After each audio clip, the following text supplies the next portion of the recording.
Good morning, Search Creek. I'm Megan. And I'm Haley. Today is Friday, November 22nd. And you're watching ITC News. Please rise for the pledge.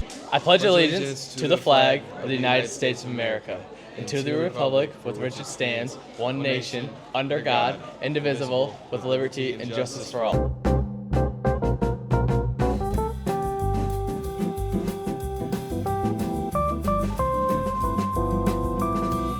Don't miss out on the High School Drama Club's production of Little Shop of Horrors tonight, tomorrow, and Sunday at the Swartz Creek Performing Arts Center. Tickets are $15 and available to purchase online. Remember, don't feed the plants. Boys swim season starts Monday. Practices will be from 3:30 to 5:30 at the middle school pool. No experience is required. We are especially looking for guys interested in trying out diving. If you can do flips on a trampoline, you can do the same or even better on a diving board. Come try out. The class of 2028 is holding a gourmet apple fundraiser. If you like caramel apples, you will love these delicious treats. Freshmen, please check your email for order forms to participate and start collecting. Orders and payments are due by Wednesday, December 10th. To ensure distribution prior to Christmas break, please see Ms. Ursula in the main office to order.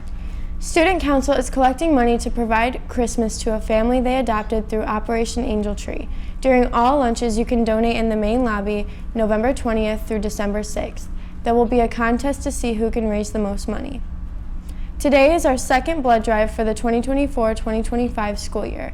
Anyone interested in becoming a donor can sign up for an appointment using the attached QR code. Walk-ins are also welcome until 1 p.m. All students must bring a school ID, and anyone 16 years old must bring a completed parent consent form. Girls basketball is looking for a few more great kids to play this season. If you have an interest in the game and want to keep busy this winter, please consider playing this season. Tryouts are also extended through tonight. Practice is from 5 to 7 in the high school gym. Reach out to mbshhoops@gmail.com. As President-elect Trump moves to fill positions in his government, the election results and the direction of politics in America have been dominating the news. ITC reporter Megan Jolman has some election analysis with a little bit of a spicy twist with Mr. Bierman in this edition of Hot Ones. Hi everyone, today we're here with Mr. Bierman to talk a little bit about this past election. Our first question for Mr. Bierman is, what were the key issues that influenced voters in this election? And we are going to be eating Melinda's Mango Habanero hot sauce while we answer this question. For this election, going into it, we had suspected things like the economy, abortion rights, restoring democracy, and immigration were probably the leading topics. Through exit polling, after the election's done, it turned out that only the economy really was the dominant issue. So a lot of people had thought maybe those other issues were stronger and that would affect more votes, but it turns out it really didn't affect that much. Okay. It actually wasn't that bad. I can really taste it. Yeah, that one's it's nice. That one's pretty tame, yeah. Okay, our next hot sauce is Melinda's XXX Reserve, and it is 4 fires, and this one is 1. Ooh. So our second question for Mr. Bierman is, were there any surprising results in specific states or regions? Vaguely surprising. Going into the election, we had roughly 7 battleground states that everybody was keeping their eyes on in the first place. Those states could go either direction, obviously being a swing state.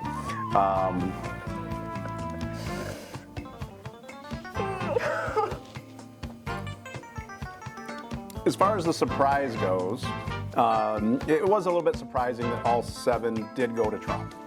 More people, I think, thought that they would be divided up in some fashion, but Trump did get all of those. You did have some surprising results, though, where even though Trump won the state, the Senate candidates, like in Wisconsin, Michigan, Pennsylvania, Arizona, were actually all Democrats that won. What tells you there's a little bit more going on with voters than just picking straight Democrat or straight Republicans in these elections. You're struggling over there. This one is Dave's Carolina Reaper hot sauce, and this one has a warning on it that says only eat 1 drop, or it can cause death. And it says hide your wife, hide your kids on the bottom of it too. Ooh. That's scary. Okay, yeah, that's really scary. Yeah. Okay, should we eat this one and then answer the question? Yeah, let's do it to see what All right. condition Good. we're in. Yeah, the drops were very, very small when you poured it out with a big warning. I'm scared. We'll see if. Ready? Cheers.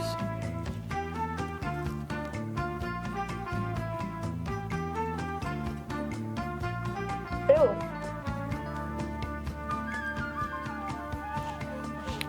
It has the worst. It definitely has the worst taste to it. Oh, it just, It's very smoky. no, like it. There's some burn. Yeah, mostly it just doesn't taste good. But there's definitely some burn. It's kind of, okay. Yeah. Let's answer our last question, I Okay. guess. How did the election results align with historical voting trends? Most states did follow their trends. Again, going back to those 7 key states, many of them kind of went back, Arizona, Georgia. States that did vote for Biden in 2020 did go back to voting Republican as they had been. North Carolina, a state that has traditionally voted Republican, stayed Republican. And then you have your kind of trifecta, the Wisconsin, Michigan, and Pennsylvania. Those 3, since 1992, have voted the same way in every election. So those 3, once again, all stayed together and voted for Trump this time around. So overall, pretty close. It's more of an analysis of what made some of these states change a little bit. Why did they maybe vote for Biden in 2020 and now Trump in this state? So those are the things that political scientists will dive into and try to explain. And for the Democrats, at least figure out why this election turned out so much different than what they thought that it would. How is it not hitting you? It's hitting me pretty bad. It's You're talking. warm. Really? It's like, Like in the back of my throat. like I said, the taste isn't great. No, it's just like acid. Battery acid. Yeah, it's like I said, I don't know. It kind of tastes like smoke. It's just not a great Okay. taste. I feel like it could have been worse. But most of these I actually thought were pretty good. Well, Kind of tasty. this is Mr. Bierman with us answering questions about the election. Thank you for coming and eating these wonderful hot sauces with me. Were they good? They were excellent. It was fun. It was worth a try. I do enjoy hotter sauces, so this wasn't totally out of my realm. And glad to talk some election stuff with everybody out there. All right, well, thank you for coming. Thank you.